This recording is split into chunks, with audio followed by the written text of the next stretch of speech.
Në prag të 75 viteve, George Soros, miliarderi amerikan, ka arsye të besojë se ai ka qenë një njeri me fat në këtë jetë. Jo aq për pasurinë e tij të njohur, për suksesin në botën e biznesit dhe lidhjet në politikë, por mbi të gjitha, për mënyrën se si ka arritur të mbijetojë rreziqeve që e kanë qarkuar në jetë dhe se si ka arritur të dalë mbi to. Jeta e tij është ajo tipike që ka ëndërruar çdo emigrant që kalon oqeanin drejt Amerikës, me shpresën për të jetuar në një botë më të lirë dhe për të pasur më shumë shanse në biznes. Lindi në vitin 1930 në një familje hebreje në Budapest. Babai i tij, një avokat, kishte arritur të mbijetonte viteve kur kishte qenë rob lufte në Siberi pas luftës së parë botërore, ndërsa nëna e tij kishte qenë gjithnjë pjesë e një familje që marrë me biznesin e vogël. George i ri ishte shumë i vogël kur trupat naziste gjermane invaduan Budapestin. Si pjesë e komunitetit hebraik, ai ishte tejet i rrezikuar, por siç dëshmon ai vet, i jati u shndërrua në ato momente në një gjeni të vërtetë. Ai arriti të shmangte internimin e familjes në kampet e shfarosjes masive, të destinuara për hebrejt, e pajisi atë me dokumenta falso dhe këtë gjë e bëri edhe për shumë familje të tjera që jetonin afër tyre. Soros kujton se në moshën 14 vjeçare ai kishte marrë nga babai një eksperiencë të mrekullueshme dhe mbreslënse, atë të mbijetesës dhe mos kapitullimit përpara vështirësive dhe të papriturave të jetës. Një eksperiencë që do t'i duhej shumë më vonë. Më 1945 sovjetikët mbërritën në Budapest dhe shumë shpejt, frika nga nazistët u zëvendësua nga ajo prej komunistëve. Më 1947 në moshën 17 vjeçare, ai vendos të largohet për të shkolluar në Angli dhe udhëton gjysmë ilegalisht për në Zvicër, duke arritur të shpëtojë kontrollit sovjetik. Jeta në Londër nuk ishte as pak e lehtë për djaloshin 17 vjeçar që vinte nga lindja dhe që nuk ishte asnjë lloj përkrajeje. Ai punon dhe studion dhe në pak vjet mbaron shkollën më të mirë të Londrës, atë të ekonomisë. Në këtë kohë bie në kontakt me filozofin Karl Popper, nga i cili mëson dhe bën të vetën teorinë e tij për shoqëritë e hapura dhe ato të mbyllura.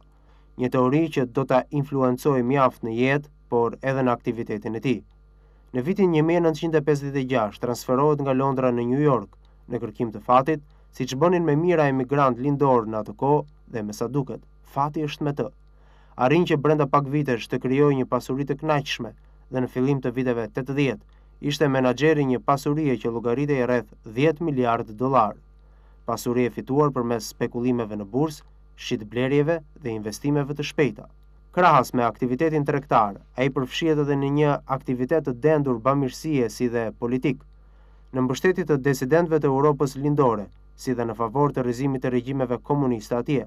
Më 1979 ai hap fondacionin e tij të njohur me emrin Shoqëria e Hapur dhe në vitin 1984 ky fondacion u instalua edhe në Budapest.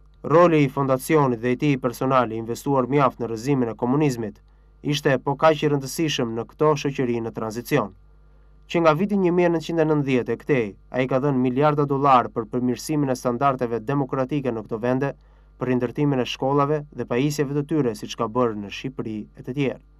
Vitet e fundit, emri i tij është përmendur në dy drejtime. Së pari në përfshirjen e ato që njihen si revolucionet me ngjyrë në Ukrainë dhe Gjeorgji dhe së dyti në luftën e hapur mediatike që i ka shpallur administratës së presidentit Bush dhe mbështetjen që ju ka bërë demokratëve për rikthimin në shtëpinë e bardhë. Por askush më mirë se ai nuk mund të flasë për 75 vitet që ka kaluar dhe mënyrën se si i sheh ai ato.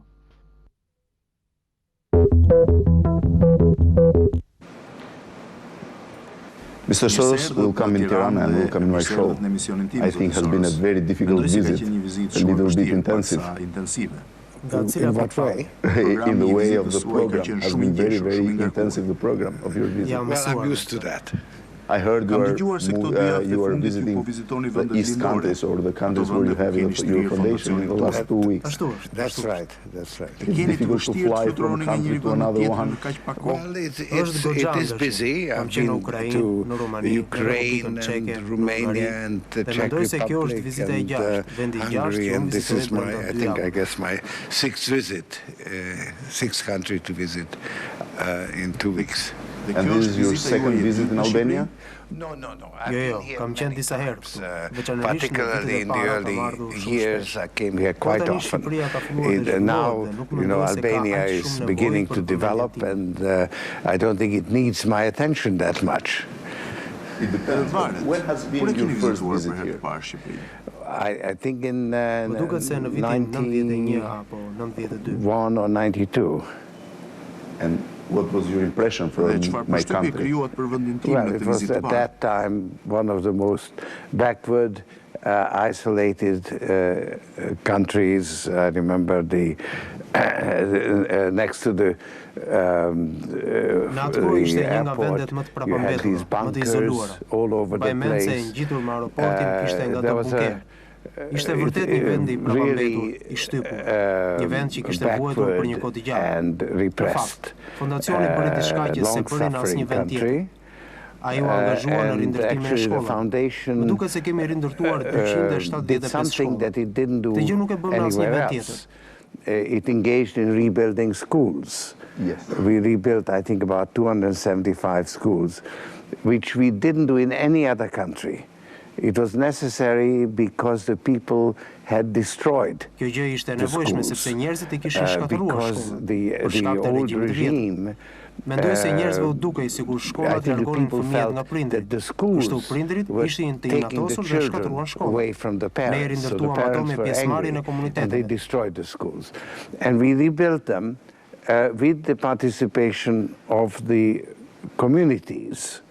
And then, as you recall, there was another series of riots when many of the public buildings were looted, but none of the schools were touched. And as a result, I was touched by that because it was a proof to me that the foundation did something that the community valued. We had computers in the warehouse. That was looted. But the computers in the schools were not touched. And from your last visit to this new one, you have seen the differences or the development on this country? Yeah, well, Tirana has changed a great deal. When I used to come here, it had hardly any buildings. There were all kinds of shacks and everything. Tirana has really improved. Yes, absolutely. You are the youngest honorary citizen of Tirana. Yes. But you know who's the oldest one? It's Nikita Khrushchev. In 1960. Even the change of this country, you can see it is different. But I want to ask you to have some questions on your life and your family. What was your family? My father was a lawyer. He's a very unusual man because he lived through the Russian Revolution.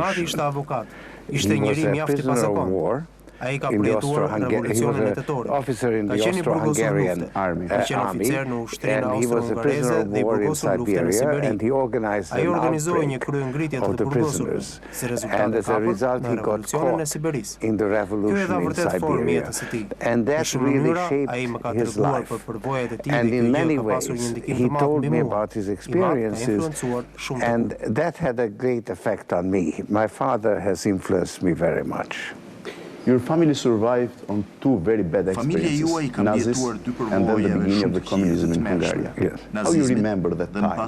I remember it intensely. 1944, which was the most dangerous time of your life. It was the formative experience. I was 13, 14 years old, and we lived in, of course, we were in mortal danger. And my father, because of his previous experience with sort of out of the ordinary situations in the Russian Revolution, was more prepared than the rest of the middle-class Jewish community how to deal with this, and realize that you've got to be active and not obey orders, but save your life. And so he managed to save not only his life and his family, but he actually helped a lot of people survive. So it was a very positive, for me, as a young boy, this was a very positive experience. And I think to some extent, that's when I learned that it is possible to do good things in dangerous circumstances. And then when the communists came in the power in Hungary, then sort of conditions became rather depressing for a young man, because the opportunities were closing in, and so I wanted out. And that's when I decided to go to England, and I left Hungary when I was 17. You wanted first to go in the Soviet Union? Well, it was a very funny story, because I said to my father, who influenced me very much, I said it's not right for a 15-year-old boy or 16, to think like a 40-year-old man. I must learn for myself. I must get away from you, because you are shaping me too much, and I want to get out. And so he said, where would you like to go? And I said, I would like to go to Moscow to find out about communism, because it's so influential here.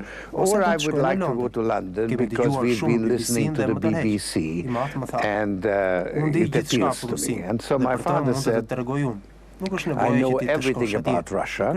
I can tell you, you don't need to go there. So that left England. You have to say many times thanks to your father because of this. We had a long discussion here in this country, but I think even in the East countries. You have lived in two different worlds, in the Nazi war and in communist war. What is the difference between the Nazis and the communists? The philosophy of well, two. it's very, it is in many ways very different. For one thing, the Germans were much more efficient, and the Russians were quite, the Soviet regime was quite cruel, but inefficient. That was probably the biggest difference.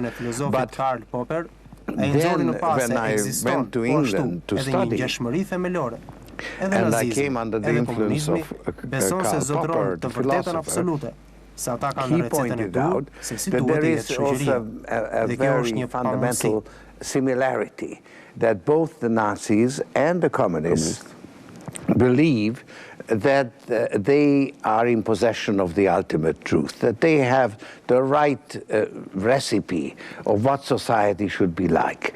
And that is an impossibility, because as human beings, our understanding of the world is inherently imperfect. And so if we think that we know the ultimate truth, then we are bound to be wrong.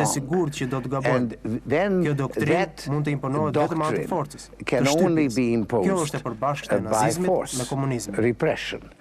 And that is what is common to Nazism and to communism. Did you left Hungary illegally or legally? Semi-legally.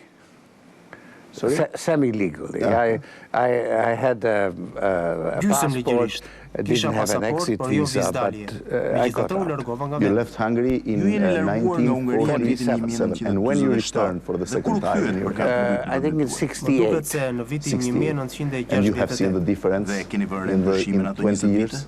Well, actually, it was very interesting because the city hadn't changed at all. Because the communist regime froze everything the way it was. So the streets that had cobblestones when I left, they had cobblestones when I returned. And when I pointed this out to the people there, they said, but look at the Elizabeth Bridge. It has a different approach. So that was the one innovation that the communists introduced. And when your family was united?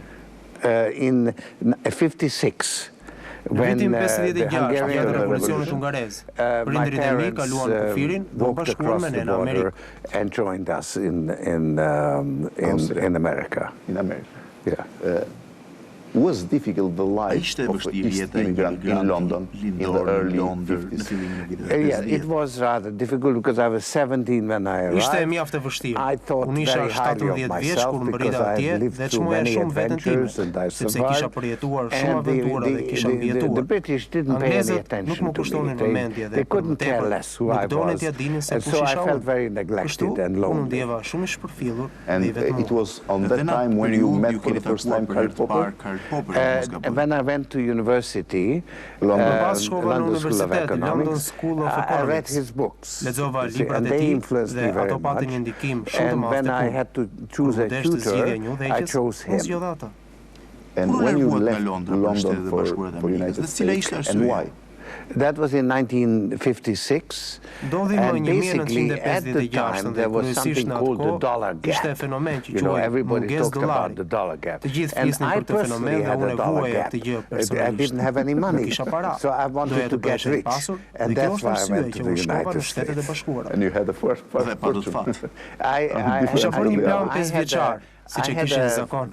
5-year plan, the way communists used to have. You know, we know very well. I wanted to make $100,000 in 5 years, and then go back to England and live with the help of that income, sort of devote myself to philosophy and good things in life. And I over-accomplished my plan, but I didn't quit. I got sort of sucked in to the money-making part. And what was your engagement in the United States? What was your career there in the beginning? Well, I got involved in the stock market, and that was very lucky for me because I seemed to have a certain aptitude for it, and eventually I became a hedge fund manager and had my own hedge fund, and was very successful in making money. But how you became one from the richest men in the United States? How did I? How you became one from the richest men in the United States? Well, it's by having a hedge fund. By stock exchange? In the stock exchange, as a hedge fund manager, the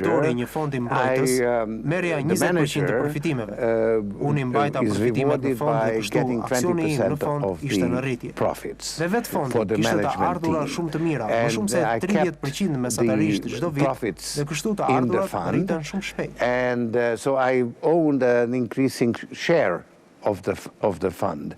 And the fund itself had a very good return, more than 30% on the average every year, and that grows very fast. So somebody who invested $100,000 at the beginning had like 400 million in 30 years, and of course my share was growing even faster. So that was the basis of my financial success.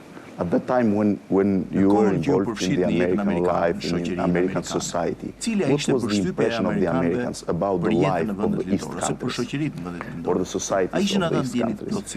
Did they know very well the situation, or they had just a few flu impression? Well, I basically didn't know very much, and I still don't know very much. But you... I heard that you have been a part of Helsinki Watch Committee at the time. Why you have been involved in this kind of activity? Well, you know, I formed my philosophy of open society as a student, and I became very committed to freedom and democracy. When I made enough money that I could actually indulge my passion, I became involved in the human rights movement and established a foundation in 1979. Was the beginning of your foundation 1979? That's the Open Society Fund in 1979. And then I was experimenting, and then in 1984 I established a foundation in Hungary. The first one in East Europe? It's the first one. It was based on rather elaborate negotiations with the communist regime. It was difficult? It was very difficult, and I nearly walked out because they didn't want to give the foundation the freedom of action. And then we negotiated a very careful balance where they had a representative and everything had to be countersigned by my representative and their representative. So we couldn't do anything that they disapproved of. On the other hand, nothing was done that I didn't approve of. So this worked very well, and the foundation was very successful. And what was the philosophy of your foundation in Hungary first, and then in the other East countries? What was the philosophy of your foundation? Well, in Hungary, we had a very simple idea, and that is that the party-state dogma is bound to be false. And if people have an alternative with which they can compare it, they will become aware of that falsehood. So we supported everything that was not supported by the party-state apparatus. Any spontaneous, autonomous manifestation, whether it was in science, in agriculture, any kind of a civil society that was not dominated by the party-state apparatus. And that was really very effective. So the foundation became the foundation of civil society. And it was a very, really successful time where we gave grants, and civil society did not abuse the foundation because they really valued it. And so it became very influential. At the time, I spent $3 million in Hungary a year. And I suppose the influence of the foundation was equal to the influence of the Ministry of Culture and the agitprop and the whole state apparatus. It provided a genuine alternative and helped the development that eventually led to democracy. Yes, but I think the communist regime in Hungary at the time was more open and different from the communist regime in our country or in Soviet Union, I think. Much more open because of the remnant of the 56 revolution. It left a sense of independence and of freedom that the government had to respect in order to keep the country quiet. There was a kind of a concordat between the Soviet authorities and the government that, you know, we keep the people quiet and you leave us alone. And so there was a much greater degree of freedom than, for instance, in Albania. Have you helped direct or indirect the Solidarność movement in Poland or the dissidents of Czechoslovakia? Yes, helped both of them from the outside. I kam ndihmuar të dyja nga jashtë. Dhe më pas në 86-ën apo 87-ën kam themeluar një fondacion në Poloni. Jaruzelski ishte diktatori që lejoi atë dhe ai ishte fondacioni ynë i dytë. Më pas themeluam edhe një fondacion në Kinë, të cilin unë mbylla sepse ra në duart të aparatit të sigurimit kinez. Unë zbulova këtë dhe mbylla. Pas fillimit të revolucionit të Kadifejnë, themeluam një fondacion në Republikën Çeke dhe më pas në vendet e tjera. Also established a foundation in China, which I closed because it was really it fell into the hands of the Chinese security apparatus. And when I discovered that, I closed it. And then after the revolution started, the Velvet Revolution, we set up in Czech Republic, and then one country after another set up in the Soviet Union in 1987. Në Bashkimin Sovjetik e themeluam në 1987 kur Gorbaçovi na lejoi të ktheheshim në Moskë. Unë këtë e mora si sinjal që gjërat po ndryshonin dhe në vitin 1987 themeluam fondacionin në Bashkimin Sovjetik, në Ukrainë dhe po ashtu edhe në vendet baltike. Before Ukraine became independent, and also in the Baltic states. Have you met Gorbachev in your life? At that time, no. I have met him since. After the... After he was no longer ruler. And did you have at the time friendship or contacts with the dissidents in East Europe? Yes, yes. Basically, the foundations were based on dissidents. And when you understood for the first time that the communism is going down? Well, you know... Was so over? It's difficult to know exactly. I mean, I could see things opening up in Hungary, but I can't say that I anticipated the collapse of the Soviet Empire the way it played out. I mean, I did what I did because I believed that one should do it, one should support open society and freedom in those countries. But whether it would prevail or not, that I wasn't sure of. And was a surprise for you this difficult transition of those countries from dictatorship to open society or to a democratic country? Yes, yes. That was something that was a lesson, how difficult it is to make the transition from a closed society to an open society. You know, because I had this theoretical framework of open and closed. And so I thought, you know, if you open it up, then you automatically go to an open society. But that's not how it works, because open society is a more complex form Shoqëria e hapur është një formë më komplekse organizimi shoqëror dhe nuk mund ta arrish këtë gjë vetëm me një hap. Dhe në fakt, tashmë kjo gjë po bëhet shumë e qartë, sepse rënia e sistemit sovjetik nuk solli si rezultat një shoqërie të hapur. Si rrjedhim, është nevoja për një val tjetër revolucioni vetëm 15 vjet pas së parit. Në Gjeorgji, jashtë quajtur revolucioni me ngjyra, në Ukrainë po ashtu. Madje edhe këto revolucione nuk krijojnë kushtet e duhura për demokracinë. The so-called color revolutions, Georgia, Ukraine, etc. And even those revolutions, you see, don't actually create conditions of a true democracy. Because democracy is not only free elections, it's also nuk bëhet fjalë vetëm për zgjedhjet e mira, por ka gjithashtu edhe kufizime në përdorimin arbitrar të pushtetit. Pra bëhet fjalë për kodin ligjor.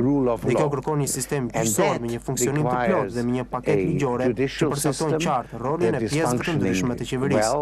Kjo nuk krijohet nga revolucioni. That clearly defines the role of the various parts of the government.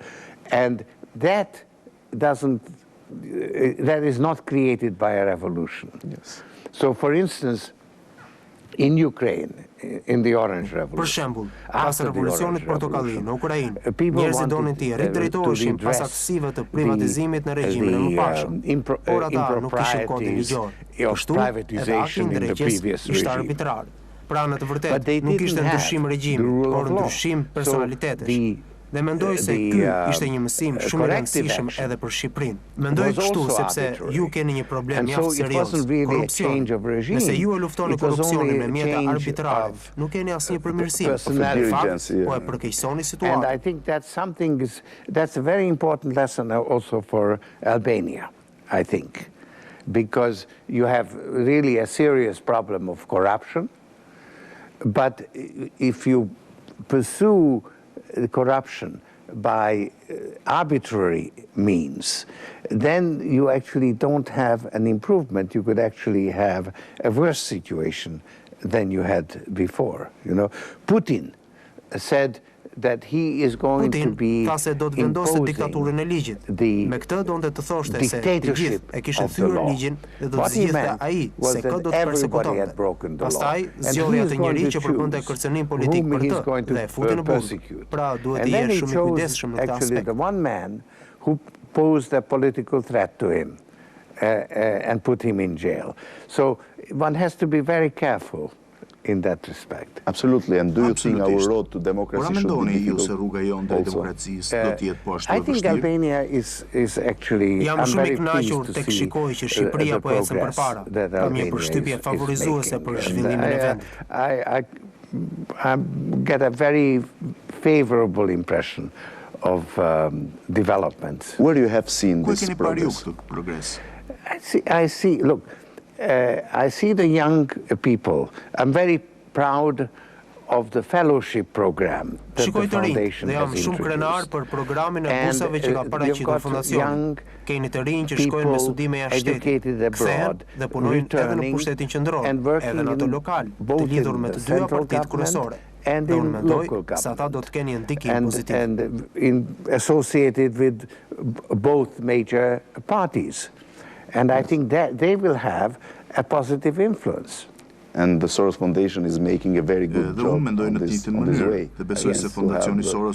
From 15 years, not just in the last years. Yes. But I want to ask you, according to the Colors Revolution or the Orange Revolution in Ukraine or the revolution in Georgia, have you been involved in those revolutions to help the progressive forces?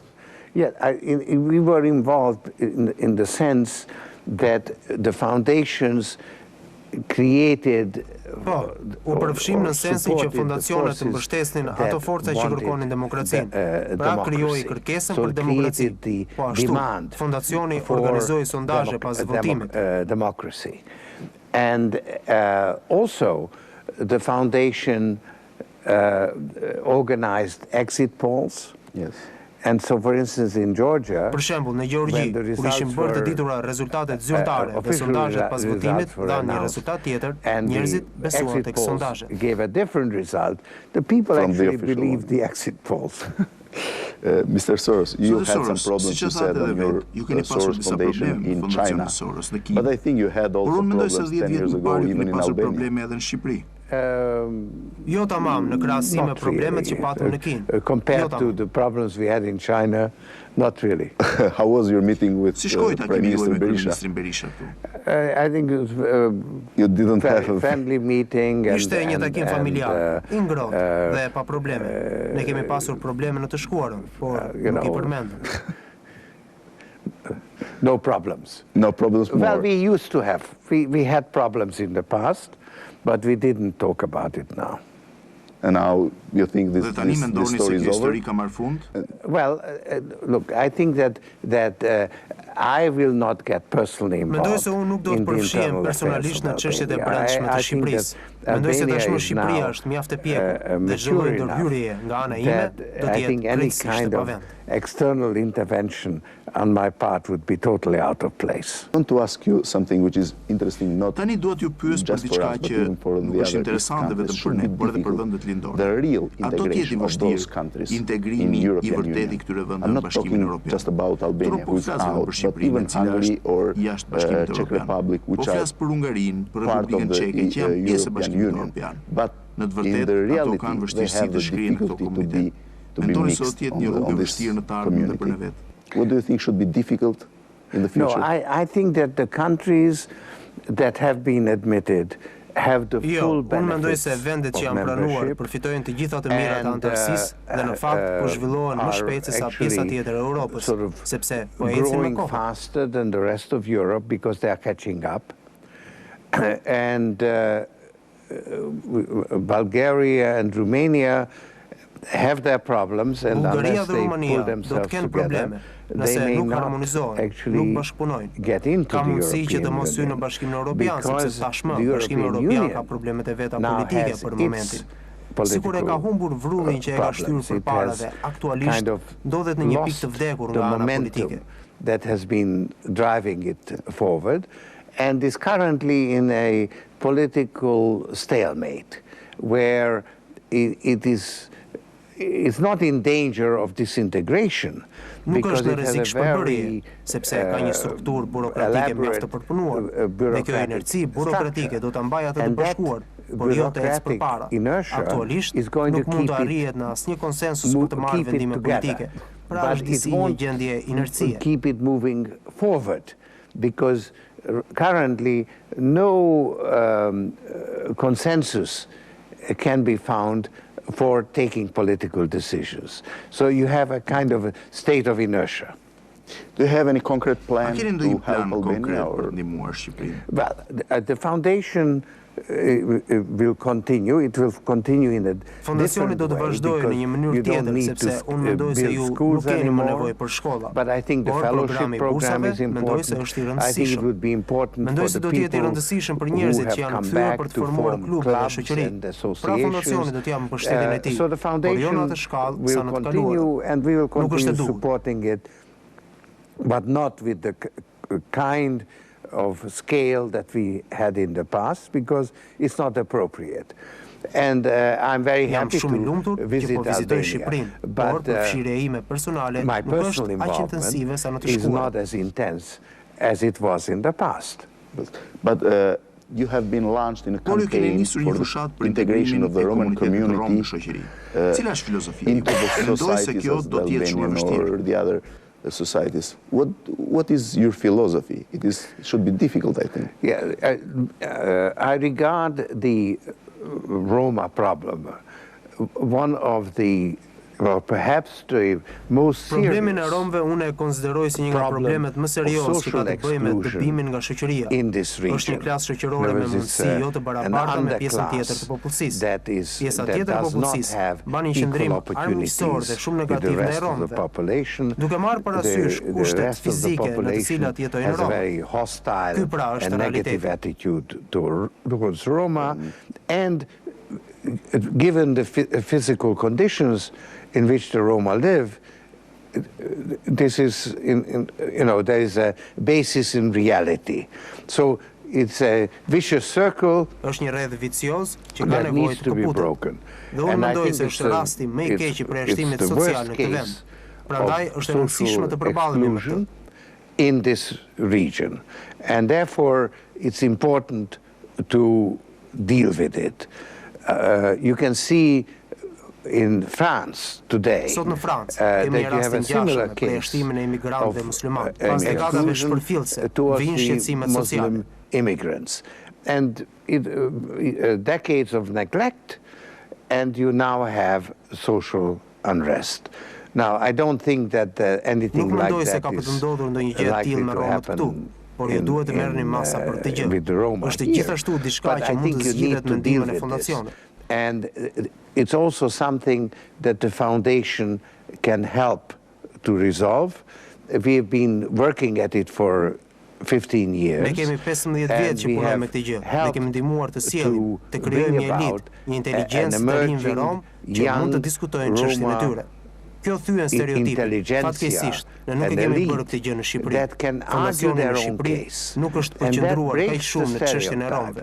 Now, unfortunately, we haven't done it in Albania, actually. The foundation in Albania hasn't been so focused on the Roma issue.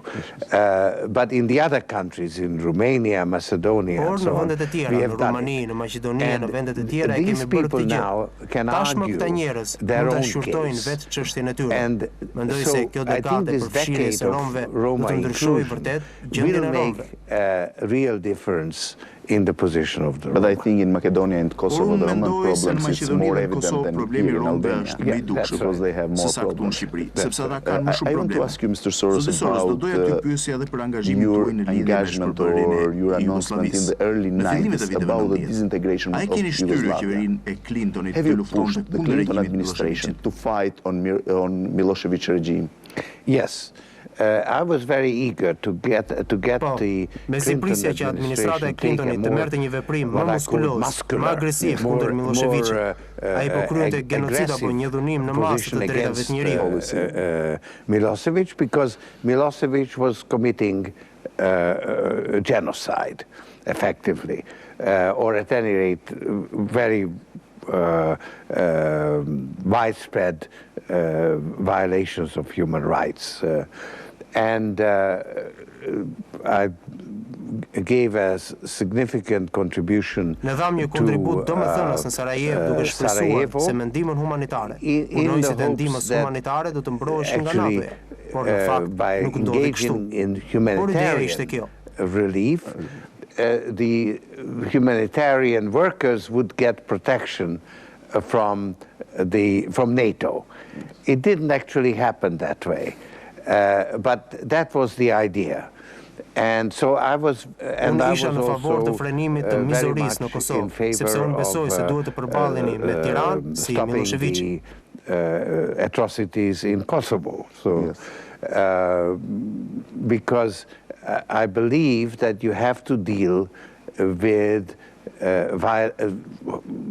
tyrants like Milošević. And what is your opinion about the final status of Kosovo? This year we should have a big discussion on this way, on this subject. What is your personal opinion?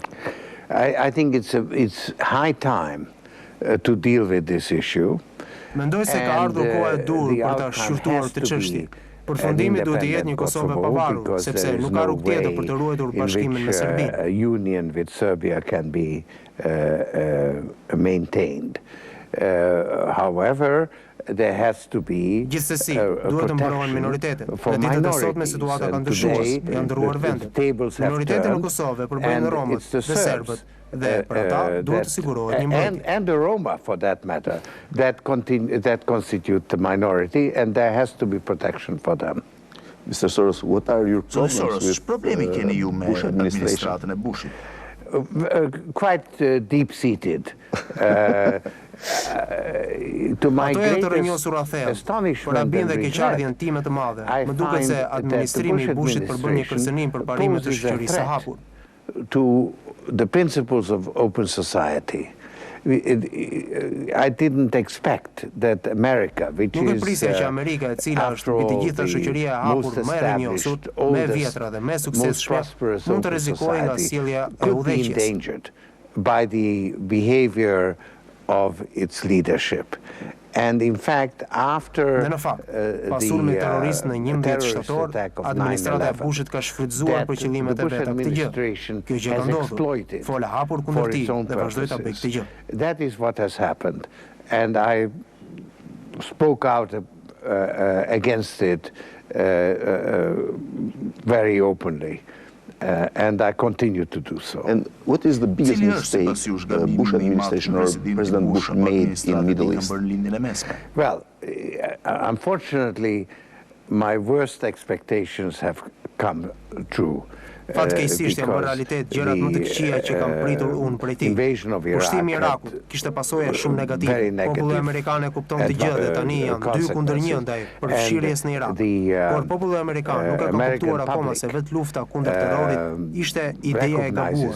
Unë po mundohem t'i nxis, t'u shpjegoj këtë pikë, por populli nuk e kupton këtë gjë. The involvement in Iraq.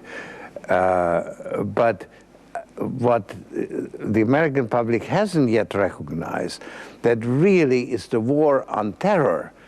That was the wrong idea. Yes. You see, and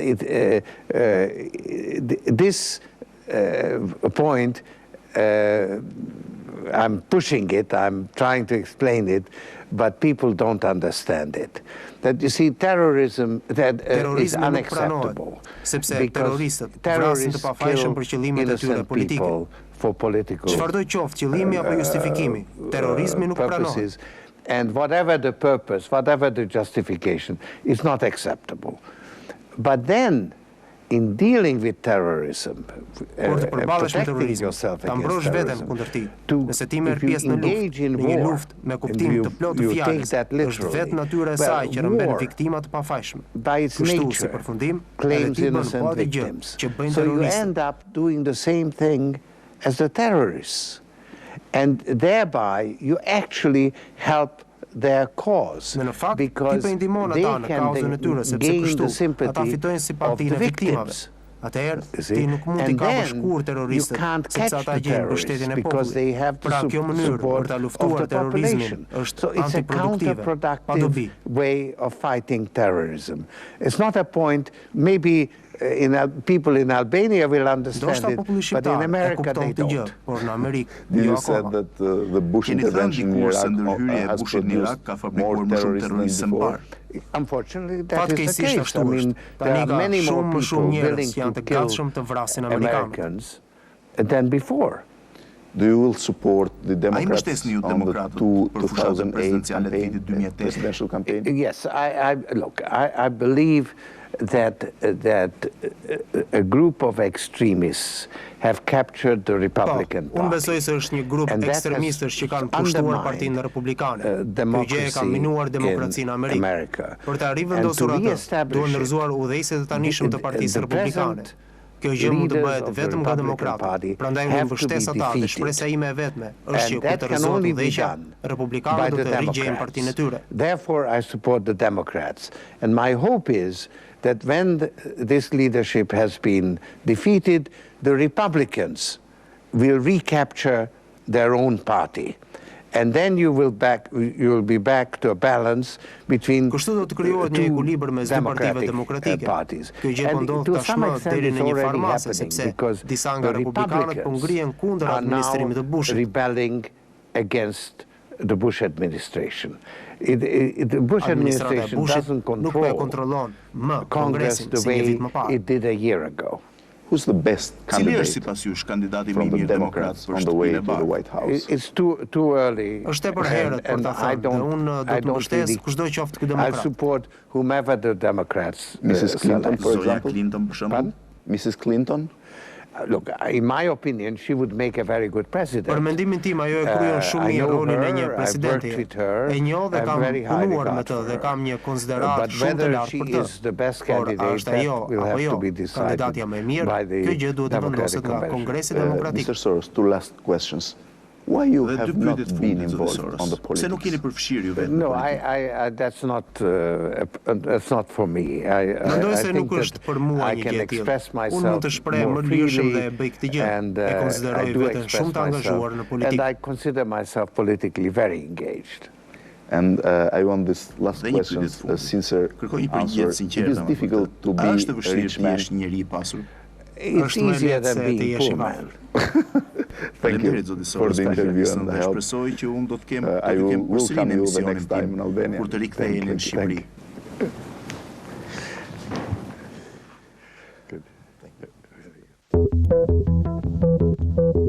George Soros ka mbërritur në Tiranë për të disatën herë, në një sfond të ndryshe dhe në një shoqëri larg asaj që e ka ndeshur dikur 14 vjet të shkuara, kur mbërriti për herë të parë në Shqipëri. Ka mbritur në një vizitë rutinë, por edhe për një eveniment personal. Është shpallur qytetar nderi i kryeqytetit dhe që prej një jave, fotoja e tij është e varur në korridorin e bashkisë. Është e varur në krah të disa dhjetra personazheve të tjerë, që si për ironi të fatit dhe të atij vet, fillojnë me emrin e Nikita Rushov, njeriu të hekur të Bashkimit Sovjetik, por edhe denoncuesi të Stalinit. Historia ka ironi të saj dhe George Soros duket se e kupton këtë.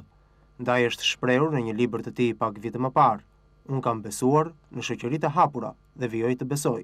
Në jetë, mbijetesa e ideve nuk është diçka e pavlerë.